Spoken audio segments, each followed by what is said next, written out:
Hello, Holy Family. Welcome to the first art class of the quarantine. Yay! I am coming to you from my home, obviously. This is my wall of weird heads. Some artwork here. This guy is Chewbacca, right? I like this guy because he looks really concerned. I like the look on his face. He's worried about something. And he should be, because right over here, creepy clown. I'd be scared too. However, up here you got a goose. And as long as the goose is on Chewbacca's side, I really don't think he has anything to worry about. You might not think of a goose as a good bodyguard particularly, but have you ever been attacked by a goose? Yeah, I haven't, thankfully, but I've seen it happen, and it's vicious. You do not want to mess with geese. All right, so, if you don't learn anything from this art lesson today, at least you've learned something, which is don't mess with geese, right? So remember that. Okay, so before we begin class, we're going to start as we always do with our class prayer, so please follow along. In the name of the Father, the Son, and the Holy Spirit. To our Father we pray, keep us creative and curious for all of our days. Amen. In the name of the Father, the Son, and the Holy Spirit. Kindergartners, I know we don't usually start with the prayer. We start with our art stretch. So why don't you guys go ahead and do that? You know the one. Stretch up to the sky, take a deep breath in and out. Stretch down, touch your toes, take a deep breath in and out. Roll slowly back up and stretch back up to the sky. And shake it out. Okay, we should be ready for some art making now. So I'm going to switch camera modes to where you're only seeing my hands work. Should be a little bit easier to follow along that way. So, without further ado, let's get started. Okay, so the art activity that we are doing this week is called a rubbing. And I will show you what that is in just a minute. First, I want to go over the materials that you're going to need. So gather these up. First, you're going to need something called paperboard, which is basically a cereal box, or a raisin box, or a toothpaste box. All of these things are made out of the same material, paperboard. So gather up some of that. Next, you're going to need scissors.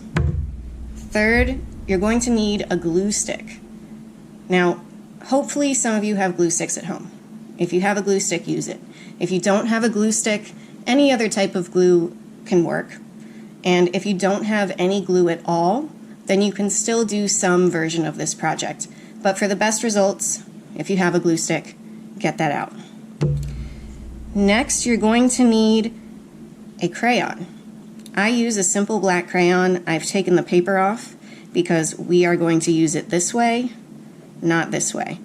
You can use any color of crayon that you want. Just remember to take the paper off so you can use it this way. If you don't have crayons, you can even use a pencil using this motion. But if you have a crayon, that's the best thing. So grab one, peel off the paper, and have that ready to go. So, a rubbing is basically when you create something that has texture. You put a piece of paper over top.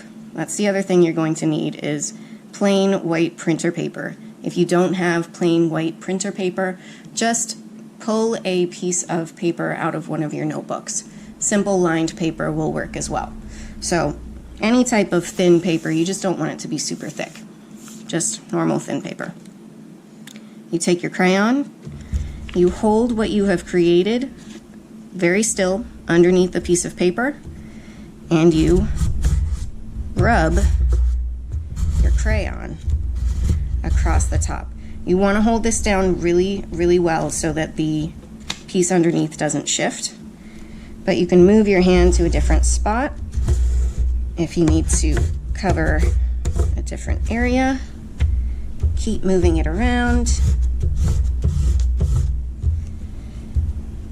Push down sort of hard with your crayon so that you can pick up all of those lines, all of that texture underneath. And voila, you have a rubbing. This is for all of you Peppa Pig obsessed 5th graders. You know who you are. You're ridiculous. I miss you. This one is for you. This one was pretty hard to do. I had to cut out all of these thin pieces of paperboard and figure out how to glue them all together. So this one was actually pretty tricky. I'm going to show you some simpler ones that I did as well. But the basic process is you want to start with a bunch of pieces, all right, of paperboard. So especially for the little ones, parents, if you can help them, just cut out some circles, some ovals, some triangles, some strips. We start with these shapes in art class a lot, and you can build pretty much anything out of some basic shapes. So if you can cut some basic shapes out for them, that will help them a lot. And you want to take your background paperboard. This is what you're going to glue your pieces onto. Now the first thing that I like to do is I like to take some sort of a marker and just color in the background. This is not a necessary step, but what it does is it gives the background some color so that these pieces aren't just camouflaging on top of it. It makes it easier to see what you're doing if you put some color on the back. Now remember, what you create here is not the finished piece. So if it looks a little bit messy, that doesn't matter. It's the rubbing that you do on the paper that you want to look good. So I'm going to use these pieces, figure out what I want to make. Easter is coming up, so I think I'm going to make a bunny rabbit. Yeah, I'm going to do something like that. So the easiest way to do it, instead of putting glue on the back of all of your little pieces, just smear this entire background with glue. And if it starts to dry before you get to gluing down all of your pieces, just put a little bit more glue on. And you start gluing. Figure out where you want everything to be. Those are going to be my eyes, my nose, some ears. Shift these down a little bit. Couple of little buck teeth for this rabbit. I'm going to do the pupils for the eyes right on top. You can layer. You can do more than one layer of paperboard. All right. I might add some whiskers.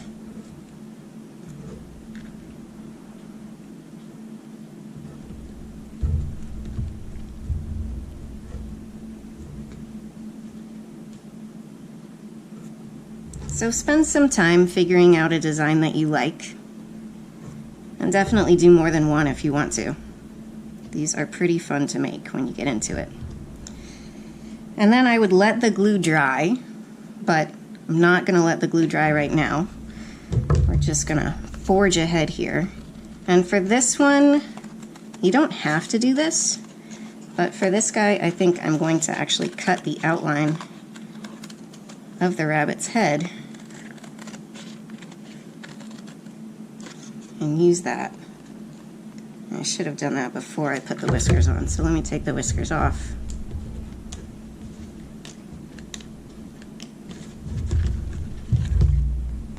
Now everything's sticky.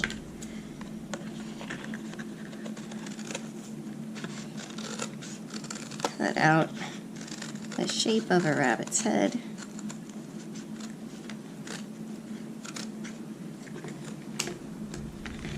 Get rid of that.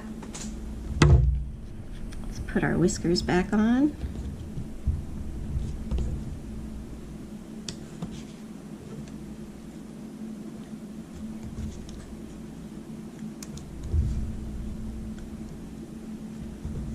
Okay, so now we have a rabbit, but this isn't done, right? This is just the first piece of the project. The final product you want to use paper for. So you put your plain paper on top. You can use a different color of crayon. Let's use purple for this one. Hold it in place. Now this is going to be stuck on here because the glue is still wet, but you would ideally wait for the glue to dry and then hold this down in place. Push down with your crayon. Okay, we're back.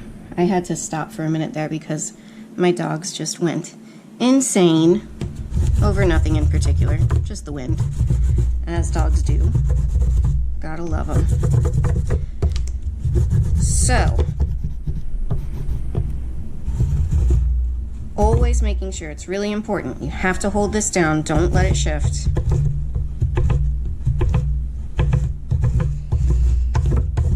And make sure you get every little part of that textured piece underneath. And there you go, one crazy little Easter bunny. Later on, you can go in and you can color in with colored pencils. You can add more details if you want to add some fur with a colored pencil. Just, you know, have fun with it. I'm going to have to peel this off because it is stuck to that wet glue underneath. It's really stuck. This is why you want to wait until your glue is dry. So, yeah, that's going to rip up. But you get the idea, right? That's fun. Let me show you some other examples that I've made. I made this little bird. I added hi because my idea for this is you could actually make a card out of this. So if you take a piece of paper, fold it in half really carefully.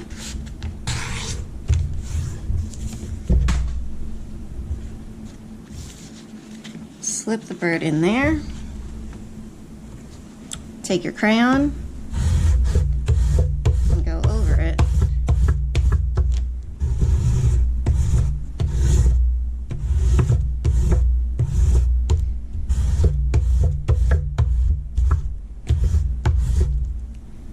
You've got a cute little card that you can send to your neighbors. Not send, walk it across the street. You can add something like, "Happy quarantine. We love you."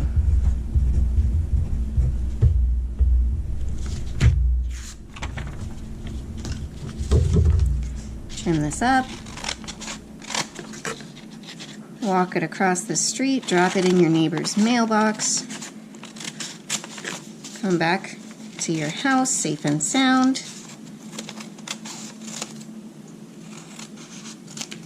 Everybody appreciates a little card sometimes. So there you go, that's one idea. You can make a card, or you can just make a picture. Here's another example. I made a fish. Now for this one, it's actually 3 layers, and I did each layer a different color so that you could see.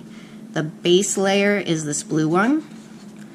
The fish outline shape that I cut out is the green, and then the 3rd layer on the top is the yellow eye and side fin. And if you look closely, I actually carved using a sharp piece. You could use a toothpick. I carved little lines in this because every little line with a rubbing is going to show up. So let's see how this one does.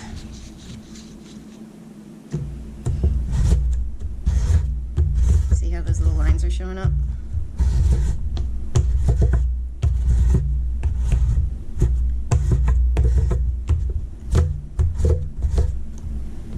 I also used a pen to push down. You can see that dot. It actually made an indentation because I pushed down with the pen, so it makes a little pupil for the fish's eye there.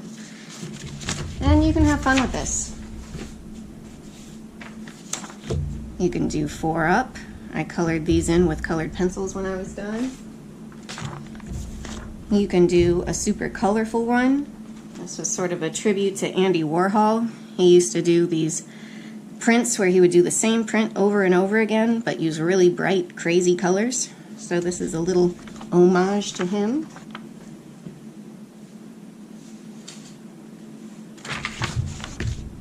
And if you look on Google Classroom, I have uploaded this document that I made. If you aren't sure where to start and you're not ready to make your own design yet, you can use this template. Decide if you want to do the fish or the bird. You just print this out, full size, on a piece of paper. Decide which one you want to do.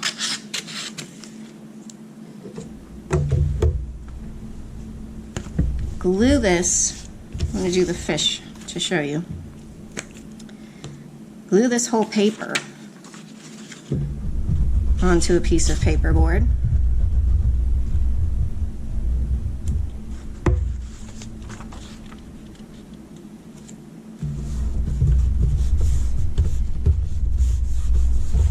Let that dry. The instructions are on here, and you can just cut along these bold lines. These dotted lines are just to show you where to put the other shapes on top.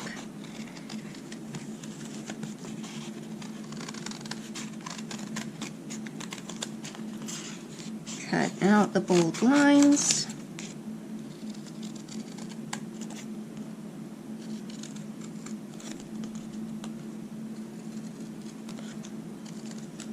Right, so if you do one of these templates, this is just to get you started, right? So that you get the feel of how this works. Ultimately, I would love for each of you to create an original design. And that's the one that I'd like you to upload to our photo circle album. So that's how you're going to turn in your finished project. You're going to take a picture of it or have your parents take a picture of it on a cell phone. They're going to need to download the Photo Circle app, and each project is going to have its own album. The link to this one is going to be in Google Classroom. So find the link to this Photo Circle album, upload your final picture, make sure to caption it with your name and your grade. That's very important. I'm not going to know whose it is if you don't put your name and grade in the caption. And then we can all see what each other made. So now you see where you need to put those two pieces. Put the eye right here. Put the fin right here.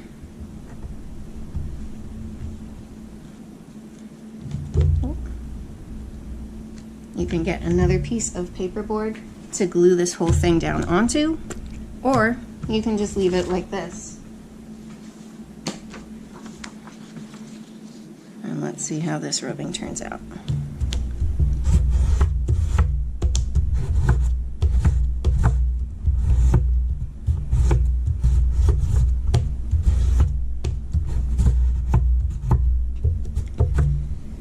So these can really be as simple or as complicated as you want them to be.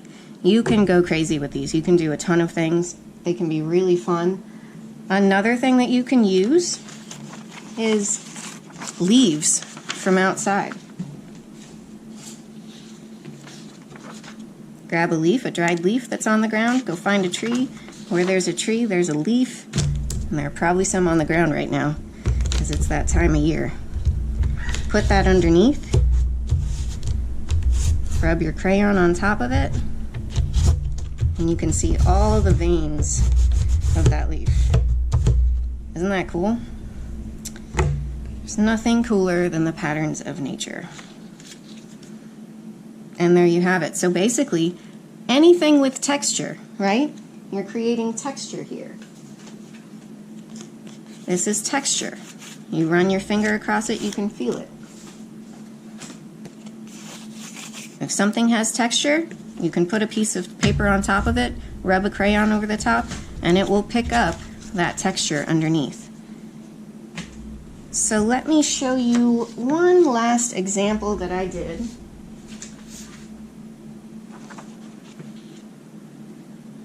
For this one, I used my little birdie. Then I drew some branches, and then I used actual leaves, put them underneath, and did the rubbings of actual leaves. And then I colored the whole thing in with colored pencil and crayon. And it was a lot of fun to do. So I want to see you guys get creative with this. Work at your own level. So if you're gonna try to do something like Peppa Pig here, expect to get a little frustrated, because I know I did. It was hard to cut out these little lines. Go easy at first, figure out how to do it, and then work your way up to something really unique and creative. Then take a picture of it, upload it to the Photo Circle album, add your name and your grade level, and everyone will be able to see them, comment on them, and I'm really excited to see what you come up with. Now, if you have questions, and I welcome any and all questions, please post them in Google Classroom, or I'm going to have Zoom sessions. Look in Google Classroom to see what times those Zoom sessions are happening. Join into the Zoom sessions. I would love to see you. I would love to talk to you. If you have questions about the project, comments about the project, or if you just want to talk, art class was always a fun social class. We would talk to each other when we were in school. So let's do the same thing now. Also, as you're working on these, FaceTime with your friends. Spend the time that you're working with your hands talking to your friends on FaceTime. Why not? And I was going to say one other thing. What was that?